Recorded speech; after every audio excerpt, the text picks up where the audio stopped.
नमस्कार दोस्तों, स्वागत है आपका डिफेंस गैलरी के डीजी अपडेट सीरीज में। न्यूज़ की शुरुआत करते हैं आज एक अच्छी न्यूज़ से, जो कि ग्रीस के लिए है। ग्रीस के लिए क्या अच्छी न्यूज़ है? तो ग्रीस ने दोस्तों राफेल की 18 यूनिट्स को फ्रांस से आज खरीद लिया है। आज ये ऐतिहासिक डील कर ली है ग्रीस ने फ्रांस के साथ, जिसके तहत ग्रीस 18 राफेल खरीदेगा फ्रांस से। इस डील में क्या चीज़ हुई है ये मैं आपको बाद में बताऊंगा। पहले मैं राफेल को लेके एक बात कहना चाहूँगा। आपको अगर याद हो तो आज से लगभग 7-8 महीने पहले जब भारत में राफेल डिलीवर होना शुरू हुए थे, तो उस समय ऐसी बहुत सारी अफवाह मीडिया में उड़ाई जा रही थी कि भाई अगर राफेल इतना अच्छा है तो उसे बाकी कंट्रीज क्यों नहीं खरीद रही हैं, वगैरह वगैरह। मतलब राफेल को लेकर नेगेटिव मार्केटिंग की जा रही थी। लेकिन आप देखिए, मैंने उस समय भी कहा था, फिर कह रहा हूं कि भारत जो चीज यूज करता है वो चीज अगर ब्रांड ना भी हो ना, फिर भी ब्रांड बन जाती है जब उसे भारत यूज कर लेता है। और सेम वैसा ही राफेल के साथ हुआ। भारत के खरीदने के बाद ये दूसरी डील है। तो यहाँ पे ग्रीस ने दोस्तों फ्रांस से 18 राफेल खरीदे हैं। ये जो 18 के 18 राफेल हैं, ये सारे नए राफेल नहीं हैं, बल्कि इसके तहत ग्रीस ने 6 नए और 12 पुराने राफेल्स, यानी आप 12 कह सकते हैं यूज्ड या सेकेंड हैंड राफेल जो है वो फ्रांस से ग्रीस खरीदेगा। ये जो टोटल डील हुई है ये करंट में 3.04 बिलियन यूएस डॉलर की हुई है। डील का अमाउंट थोड़ा ज़्यादा लग रहा है क्योंकि राफेल एक महंगा फाइटर जेट है, जैसा कि हम आप जानते हैं। और आप सोचिए कि 12 यूज्ड राफेल होने के बावजूद भी इसकी कॉस्ट इतनी ज़्यादा है, तो आप एवरेज खुद ही निकाल सकते हैं।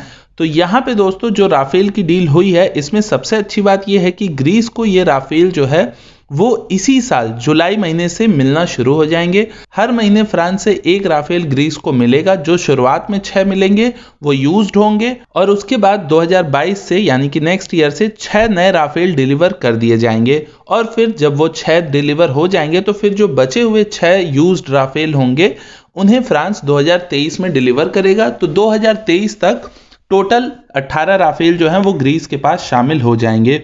ये क्यों इंपॉर्टेंट है और ग्रीस के बारे में मैं इतनी बात आपसे क्यों कर रहा हूं? इसका रीजन सिर्फ राफेल नहीं है, बल्कि इसका एक और भी रीजन है जो मैं आपको अब बता रहा हूं। तो ग्रीस जो है दोस्तों इन दिनों काफी परेशान है तुर्की से।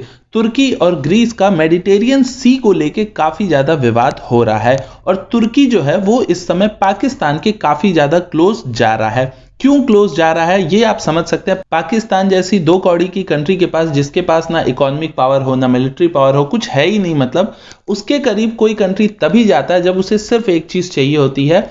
वो क्या? वो है न्यूक्लियर टेक्नोलॉजी। क्योंकि पाकिस्तान ने चोरी से ही सही पर न्यूक्लियर बम बना तो लिया, तो तुर्की भी कहीं ना कहीं चाहता है कि पाकिस्तान जिस तरह से उसने नॉर्थ कोरिया को ये टेक्नोलॉजी शेयर कर दी, उसी तरीके से तुर्की को भी ये टेक्नोलॉजी शेयर कर दे। और पाकिस्तान बदले में तुर्की से क्या चाहता है? तो थोड़ी भीख चाहता है और इंटरनेशनल प्लेटफॉर्म पे कश्मीर को लेकर सपोर्ट चाहता है। तो वो तुर्की कर रहा है। तो यहाँ पे भारत से ना चाहते हुए भी तुर्की की दुश्मनी है। तो ग्रीस के साथ भारत का अलायंस फ्यूचर में बन सकता है।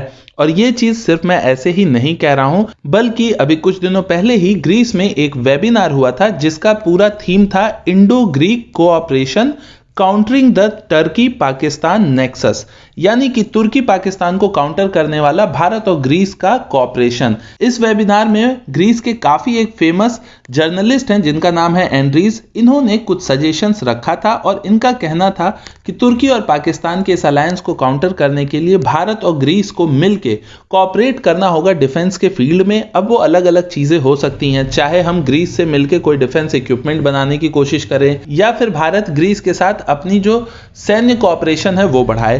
पर जो भी हो, ग्रीस और भारत के डिफेंस रिलेशन को अच्छा करने की बात की गई है। और मुझे भी कहीं ना कहीं लगता है, क्योंकि तुर्की जो है उसका पानी सर से ऊपर होता जा रहा है। आप देखिए कश्मीर इशू पे बार बार तुर्की कोई ना कोई कमेंट करता रहता है, भारत से एक अनचाहा बैर ले रहा है। तो भारत को भी तुर्की को काउंटर करने के लिए ग्रीस एक अच्छा ऑप्शन है मेरे हिसाब से। तो हमें भी इस ओर ध्यान देना चाहिए। उम्मीद है सरकार इस पे ध्यान दे ही रही होगी। तो ग्रीस से बाहर निकलते हैं, चलते हैं इंडिया चाइना बॉर्डर पे। मैंने आपको बताया था कि इंडिया चाइना बॉर्डर पे कुछ दिनों पहले झड़प हुई, उसके बाद 9th राउंड की टॉक्स हुई थी, जिसके बारे में हमने डिस्कस नहीं किया। इस 9th राउंड की टॉक्स के बाद जो ऑफिशियल रिपोर्ट भारत और चाइना की ओर से इशू किया गया है, उसमें ऑफिशियली तो ये कहा गया है कि ये जो बातचीत हुई है ये पॉजिटिव रही है, यानी कि डिसएंगेजमेंट की बात चल रही है और कोई हॉट टॉक्स नहीं हुए हैं। लेकिन यहाँ पे आज हमारे राष्ट्रपति का एक बहुत ही इंपॉर्टेंट बयान आया है जिसमें उन्होंने कहा है कि India will fight expansionist moves at any cost, यानी कि भारत जो है वो किसी भी तरह की विचारधारा जो विस्तारवादी हो उससे लड़ने को तैयार है।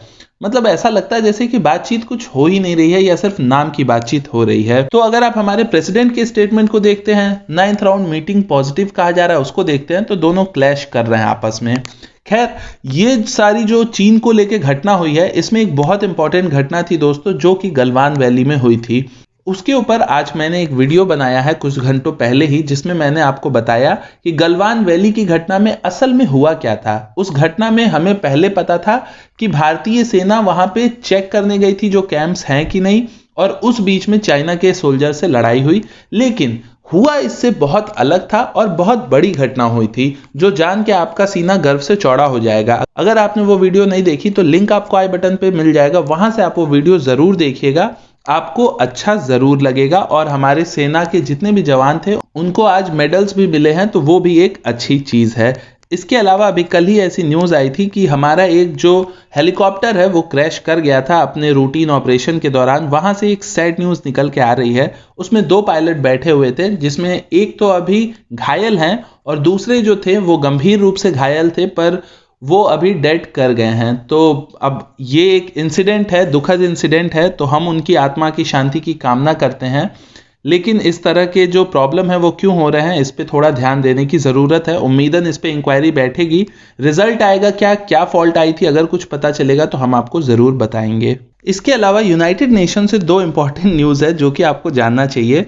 पहला मैं बताता हूं कि यूएन के जो चीफ हैं उन्होंने कहा है कि भारत और चाइना के बीच में जो इश्यूज चल रहे हैं वो उम्मीद करते हैं कि बातचीत से शांत हो जाएं। तो ये तो यूएन के चीफ का कहना है, लेकिन यहाँ पे भारत की ओर से यूएन को नसीहत क्या दी गई है ये भी आपको जानना चाहिए। भारत की ओर से यूएनएससी यानी कि यूनाइटेड नेशन सिक्योरिटी काउंसिल को एक सलाह दी गई है, या आप कहिए उस पर एक तंज कसा गया है कि यूएनएससी जो है वो कॉम्प्लेक्स इश्यूज को सॉल्व करने में कहीं ना कहीं उसमें इशू आता है। कॉम्प्लेक्स इश्यूज जो हैं दुनिया के उसको यूएनएससी सॉल्व नहीं कर पाता है क्योंकि यूएनएससी में एकता ही नहीं है, यानी कि यूएनएससी में जो मेंबर्स हैं उनका जो वोट है वो अलग अलग चीजों पे अलग अलग होता है। लेकिन कुछ ऐसे इंपॉर्टेंट चीजें हैं जिसपे कि दुनिया के सारे देशों को एक होना चाहिए, और यूएनएससी तो बना ही इसीलिए था कि दुनिया की जो मेजर प्रॉब्लम्स है उसको लेके यूएनएससी कोई फैसला दे जिसपे कि उस पे दुनिया के सारे देश मिलकर कोई एक्शन ले। लेकिन यूएनएससी ऐसा कर नहीं पा रहा है, ऐसा भारत का कहना है। और इसमें सबसे ज्यादा इंपॉर्टेंट है आतंकवाद को लेके। आपको पता होगा कि पाकिस्तान में ऐसे बहुत सारे आतंकवादी हैं जिसको कि भारत समेत जितने भी यूएनएससी के देश हैं चाइना को छोड़ के, वो सब चाहते थे जो उसके परमानेंट मेंबर हैं कि इस पर्टिकुलर पर्सन, चाहे वो हाफिज सईद हो या कोई और हो, कि इसको आप आतंकवादी घोषित करो। लेकिन चाइना हमेशा उसमें उंगल करता है।